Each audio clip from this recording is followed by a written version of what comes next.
In the news this week, Australia marks its birthday with nationwide celebrations.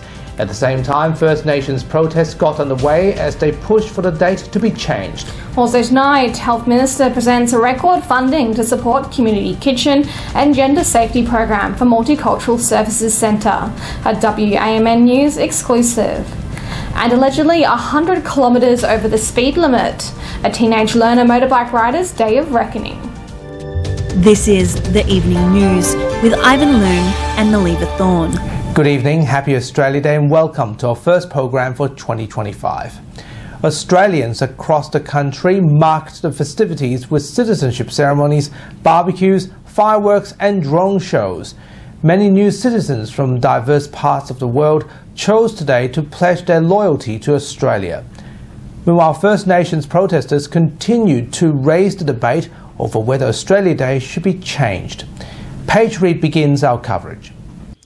The True Blue Party brought Australia into a mood of joyous occasion while the other side of the coin protests over changing the date issue. The tradition of citizenship ceremonies, barbecues, beach parties and fireworks went across the nation as the biggest citizenship ceremony went ahead in Perth's northern suburbs. Hundreds of newly minted citizens chose our National Day to declare their loyalty to Australia, as political leaders emphasise what Australia Day stands for.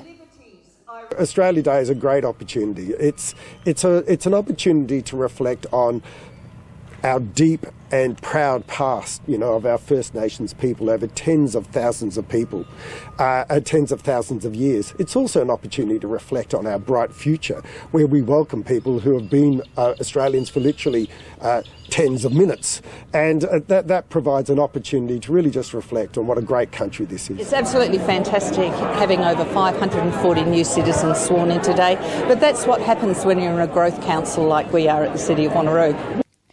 As barbecues sizzle and families gather, protests were held across the country by First Nation activists and supporters as they push for the date to be changed. The debate that has lasted for over a decade remains relevant as some cities refuse to hold citizenship ceremonies on Australia Day. Right across the country, it's a show of solidarity, it's a show of voices coming to the forefront and speaking their truth to change the narrative of what's happening for First Nations people in this country.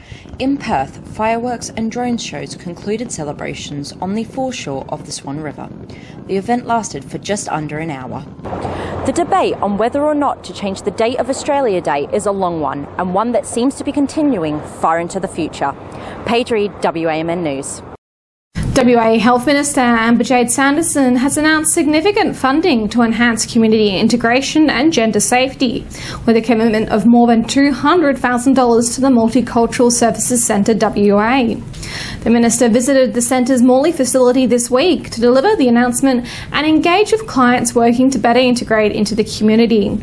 The funding will be used to establish a community cafe designed to help Perth's multicultural community learn English, socialise and support the gender safety program. Ms Sanderson praised MSCWA for its grassroots support work, while the Centre's CEO, Ramdas Sankaran, emphasised that taxpayers from coloured backgrounds also deserve access to support services. I'm really pleased to be here at the Multicultural Services to present a $202,000 for capital works for the community kitchen. There's also a $90,000 grant which will be provided to Multicultural Services to support their gender safety program. The two projects are really important to support our community members who come from.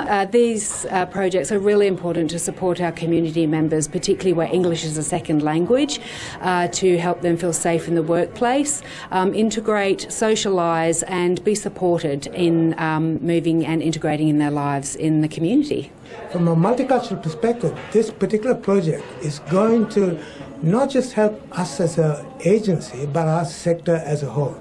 What Shobana and her colleagues did with the original project, which the state government funded, which is called Zero Tolerance, and let me add, even in that instance, the Multicultural Services Centre got the largest grant of that round of funding. So we got more funding than any mainstream organisation. And that has never happened in the 40 plus years that I've been around in the sector.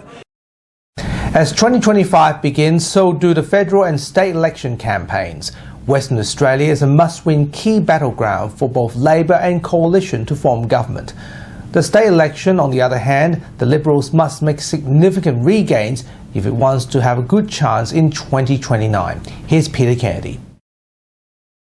The first thing to say about politics at 2025 is the state election on the second Saturday of March. And that is what Roger Cook is aiming at.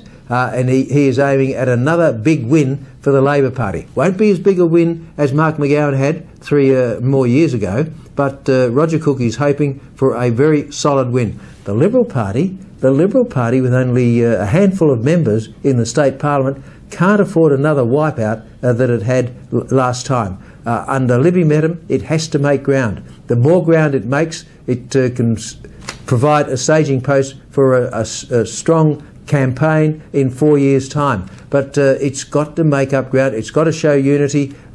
Voters won't vote for a party that does not show unity. So that Libby Medham, Basil Zempilas duo, they've got to combine and provide a strong campaigning effort for Liberal Party supporters, because all those Mark McGowan supporters, or put it another way, all those Liberal supporters that voted Labor first time 4 years ago, they'll be wondering, will they vote Labor again, or will they go back to the Liberal Party? If they don't go back to the Liberal Party, then the Liberal Party is in dire trouble. But look, what will happen? Labor Party is odds on to win another 4 years. They'll become the first party in Western Australia to win a third 4-year term. Very important, and that will be a major challenge for them in unity, but also to get on with the politics of the third term. For the Liberal Party, they've got to rebuild and make sure they're in a position to win in 4 years' time. That's the challenge. Peter Kennedy, WAMN News.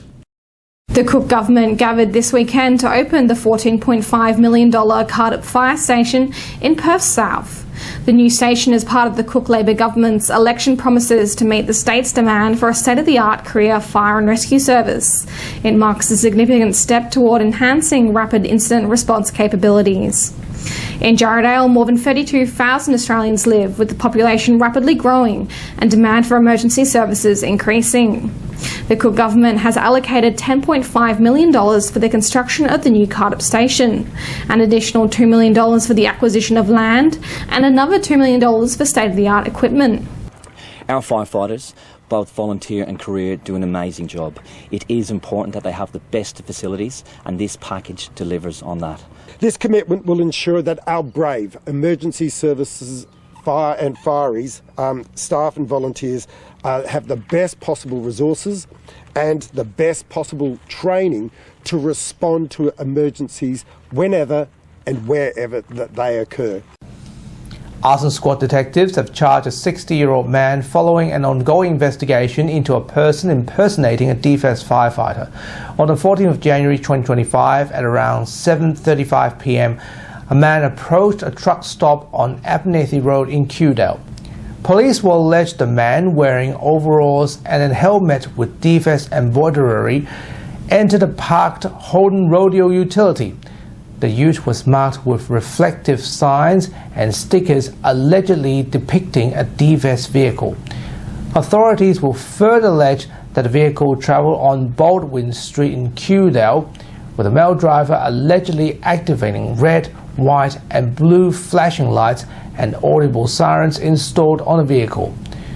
On Monday, the 20th of January 2025, arson squad detectives arrested a man at a home in Belmont, imitating DFS equipment, clothing and a Holden Rodeo ute were seized during a subsequent search. A 60-year-old man from Forestfield is due to appear in court on a Wednesday, 19th of February 2025, charged with impersonating a public officer.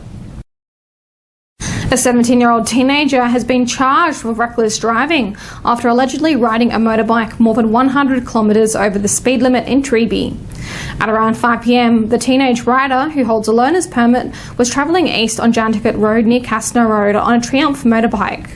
Authorities allege police officers detected the bike travelling at 175 km per hour in a 70 km per hour zone on Friday. The motorbike was impounded by police, and the accused was charged with one count of reckless driving exceeding the speed limit by 45 km an hour or more. He is due to appear in court at a date yet to be set. Meanwhile, in an unrelated incident, another driver was allegedly caught driving over 180 km per hour in Forestdale on Saturday morning. The driver was detected travelling at 182 km per hour in a 70 km per hour zone on the Tonkin Highway. The 24-year-old driver was charged with reckless driving, driving without authority, and driving with an alcohol reading exceeding 0.08%, nearly 3 times the legal limit. He is also due to appear in court at a later date. A quick reminder that Dr. Andrew Miller's weekly medical comment will return to this broadcast from next Sunday. And now, here's what's coming up on 6 News tonight. Thanks guys, the top stories we're following on 6 News. Anthony Albanese says Australia Day is a chance to be optimistic about the future as debate rages about the role of councils in citizenship ceremonies and celebrations. Football great Neil Danaher has been named the 2025 Australian of the Year after more than a decade of fighting for motor neuron disease. And 4 female Israeli soldiers have been released by Hamas while 200 Palestinian prisoners are freed as part of the latest exchange amid the ongoing Gaza ceasefire.